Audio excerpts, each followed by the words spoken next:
কোণে দেখা আলো সিরিয়ালের আজকের এপিসোড আপডেট। অনুবন্তী ফ্যানদের জন্য সবচেয়ে সুন্দর একটা এপিসোড ছিল আজকে। বনলতার মতো সুবিধাবাদীর জায়গা ঠিক কোথায় সেটা রাইটার ভালো করে বুঝিয়ে দিল। লাজু যে কতটা ভাগ্যবতী সেটা আজকে অনুভব প্রকাশ্যে প্রমাণ করে দেখিয়ে দিল। জীবনে প্রথম কেউ লাজুর জন্মদিন মনে রেখেছে, তাকে উইশ করেছে, কেক কেটেছে। এগুলো লাজুর কাছে স্বপ্নের মতো লেগেছে। আবেগে আপ্লুত হয়ে লাজুর চোখে জল এলো।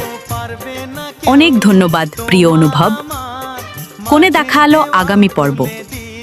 লাজু 22 তারিখ শ্বশুরবাড়িতে যাবে।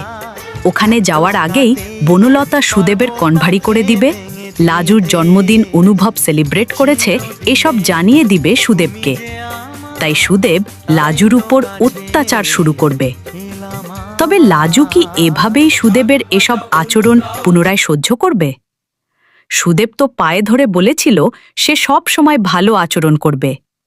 এবার যেহেতু উল্টো হচ্ছে, তাহলে লাজুর উচিত ডিভোর্স ফাইল করা। সম্পূর্ণ পর্ব দেখতে চ্যানেলটি সাবস্ক্রাইব করো। খুব শীঘ্রই সম্পূর্ণ পর্ব দেখানো হবে। যারা সাবস্ক্রাইব করে রেখেছ শুধুমাত্র তারাই সম্পূর্ণ পর্ব দেখতে পাবে। যারা সাবস্ক্রাইব করোনি তারা সম্পূর্ণ পর্ব দেখতে পাবে না। ধন্যবাদ।